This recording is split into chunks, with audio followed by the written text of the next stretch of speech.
some interesting shit has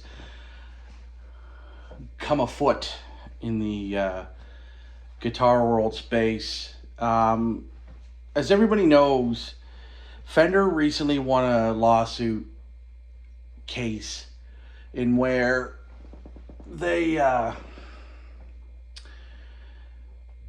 over copyrights of the Stratocaster shape. The Stratocaster, the P-Bass, and the Telecaster, I believe. So those three shapes. But they're really focused on the Strat, mostly. Okay? And something that's been happening so far, within the last week, a lot of builders have been receiving cease and desist letters. Does that sound familiar? Kind of does. Kind of by another big brand. You know, the big G brand. So when it comes to Gibson and their lawsuit, they mostly went after one company. But then they did the Play Authentic thing, and then they basically said, hey, we're looking out. We're looking out after shapes and things. And the thing is, they only went after Dean. A lot of other brands got cease and desist letters. And then once Dean basically lost and had no actual say, they thought to themselves, well, hey, now we have to go after somebody else. So they went after Dimebag Estates, and they won that, and blah, blah, blah. So guitar brands, the big ones, the ones that are innovating and being the greatest brand of all time, and you got to play authentic. It's the stupidest thing I've ever heard in the guitar world. You have to understand, as Fender and Gibson, and this is more Fender than anything, because while Gibson sent cease and desist letters, they're still thriving. They're still building guitars. People are still buying them. Epiphone, who is a sister brand, even though they're frigging older than Gibson by at least 40 years, I believe. It's like 1853 or whatever they started. Epiphone's killing it. I mean, absolutely killing it. They put out the White Explorer. Everybody's been going mental over it. It's got the EMG 8185 in the neck of the bridge. People have been buying that because it's like, oh, the head feel. Da, da, da, da, da, da. Cool. Fill your shoes. Buy as many Epiphones as you can. I'll support Epiphone. Gibson I have a really hard time with, because I'm like, man, you guys kind of screwed the pooch on yourselves with that whole Play Authentic video, and it really came off really, really pathetic. And yes, I'm very well aware that this was 6-7 years ago. 6-7. I'm very well aware of that, but I want you to understand this is not a good look for big brands. Gibson still sells a lot of guitars, and so does Epiphone. Actually, I think Epiphone might actually outsell Gibson with this new Futura series. My biggest issue here is Fender. Not only are Fender doing the lawsuit thing and they're sending out cease and desist letters, and it's coming from a law firm called Bird and Bird, which is over in Germany, and that's fine. I mean, whatever. They're mostly focused upon the European thing and over in Germany and Asia and all that stuff.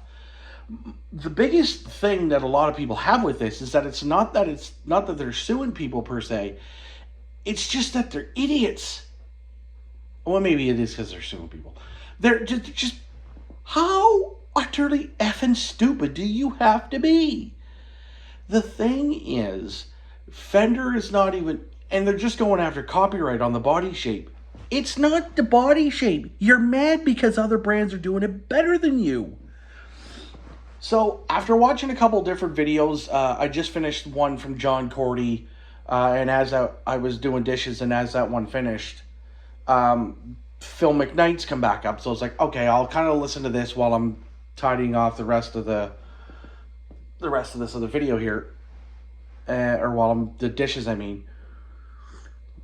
and I re-listened to what Phil had read from the seasons, because he got a redacted copy of this thing, and all that it was redacted out was the name of the builder and the address and street address and stuff, which is fine because that's the information you don't want. Because Phil is not gonna go and state the person's name and the address and that. That's just that would be stupid. Phil may have some wild fucking takes, but Phil is not a bad dude to watch. He's very in tune with the industry, and I can appreciate that from a guitar player. And if I need to know certain things, I can typically go to Phil for like really nerdy stuff, because as he always says, let's get to the nerdy stuff. The biggest concern that I have was that not only in the cease and desist letter that has come to these brands, and they're not just, they probably went on Toman's website and literally typed in S-Body and literally went to every single brand. So that's Harley Benton, despite their use of AI. This is, I don't want to see them fail. I just want them to stop using AI. Harley Benton, you're probably going to be looking at Godin up here in Canada. Maybe not. It may not really affect that. Schecter makes lots of super strats. Look at Nick Johnson's signature. That's very stratty shape. You have ESP. You have Maybach. I don't know how deep into the S type that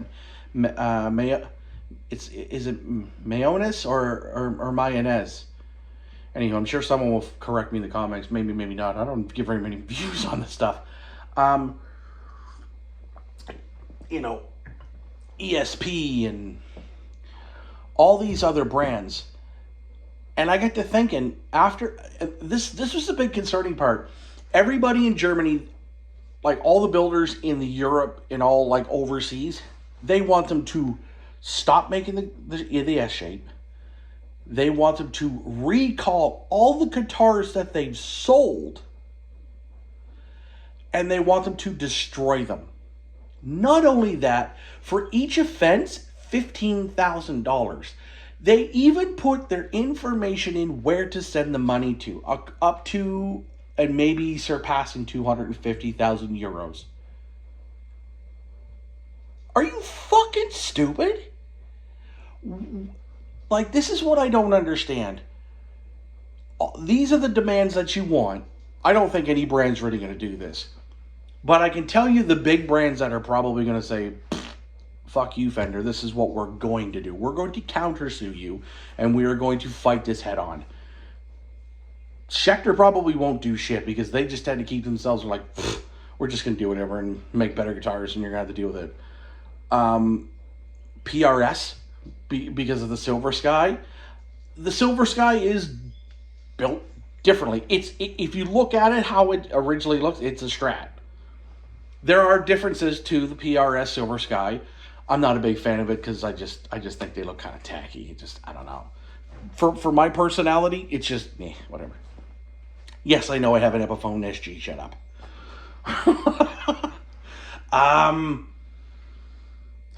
ESP might do something about this. I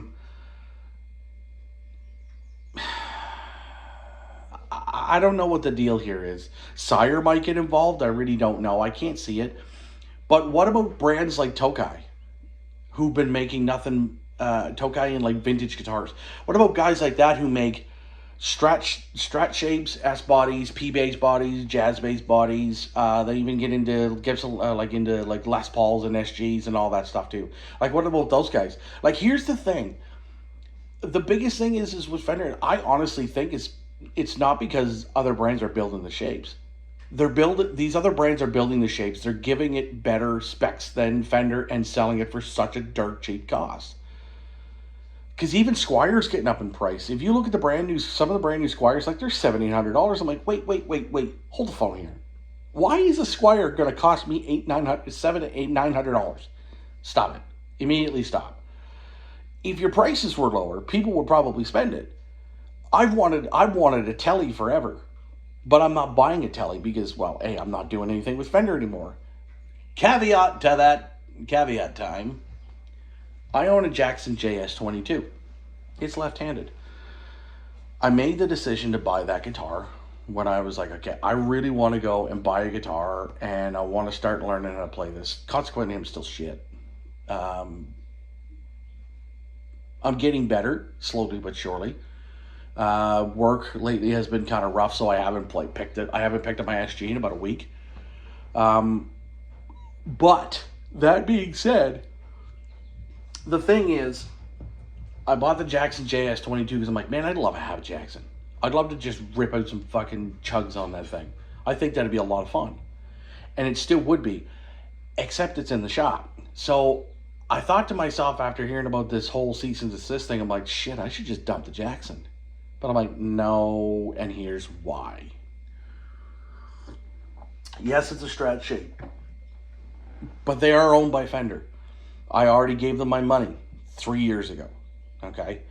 And because I already gave them my money a few years ago, the thing is now when I look at this here, I think to myself, okay, I bought it over, like I said, 3 years ago.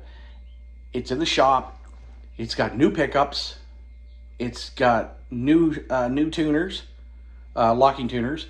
It's going to have a brand new nut. It's gone from the cheap plastic nut to a Graphtec Black Tusk nut, and it's getting filed out for big beefcake strings, 12 to 62s, and it's going to be tuned to B standard. And over time, as I play in crowbar stuff, I might want to play mono alert, so it's going to go drop down to drop A.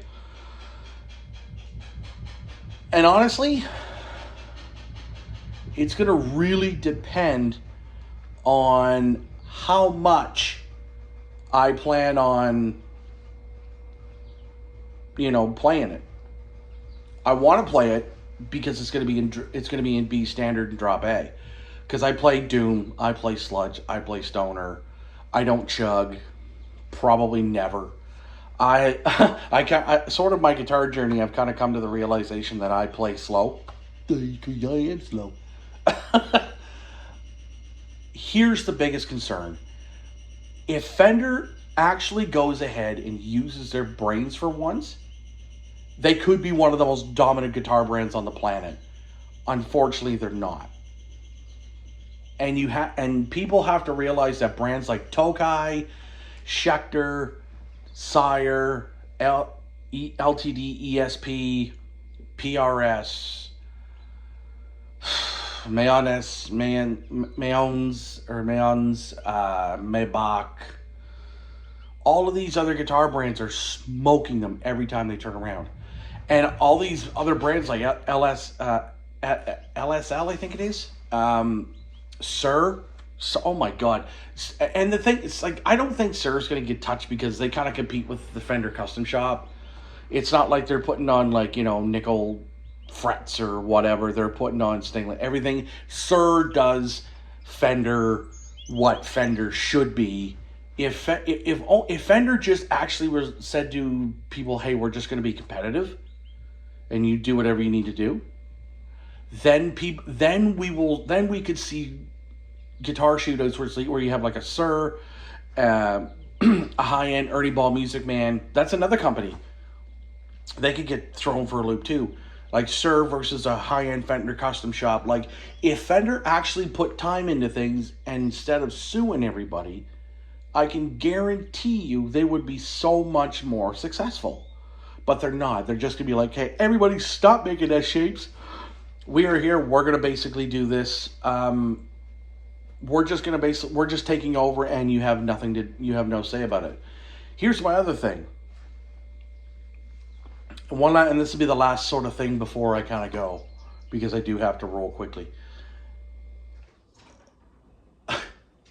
When you look at it, okay, when you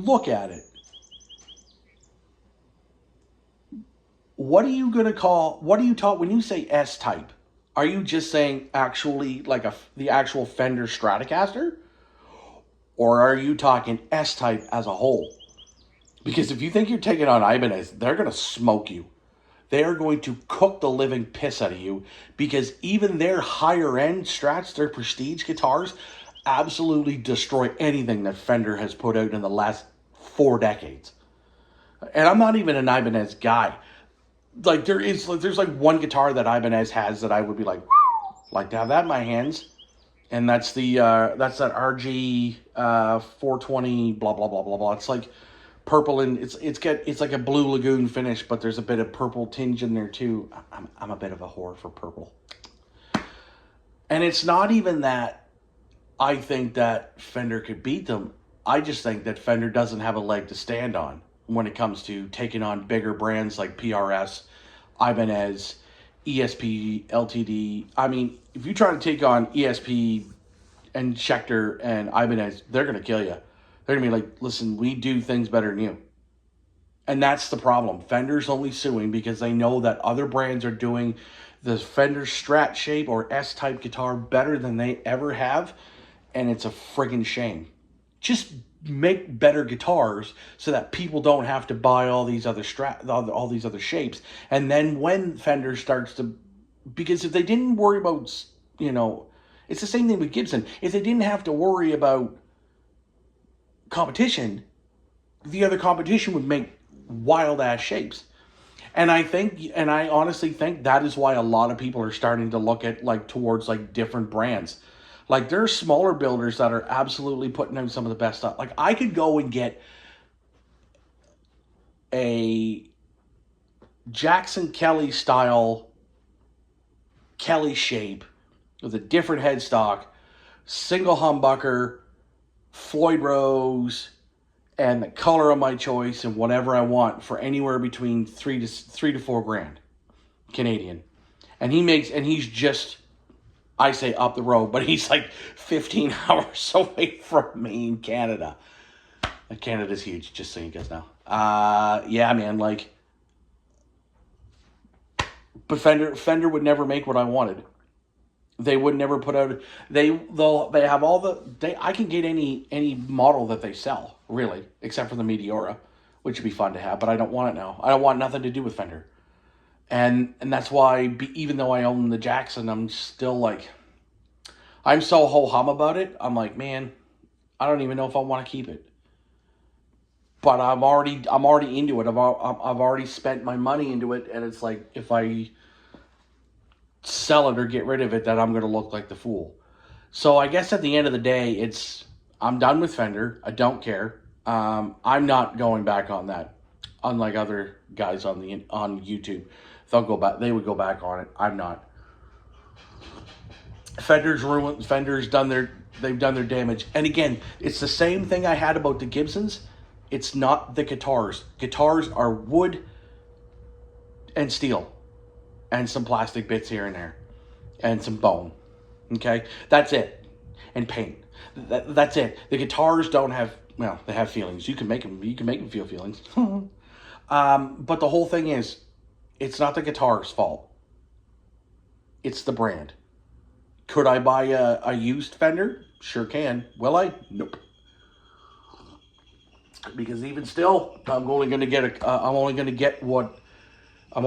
a select bit of whatever, and that's it. And if I really want a guitar set to what I want it at, it's going to cost me $3,000 to $4,000 because I'm going to have to go custom build. Because the big brands don't like left-handed people at all.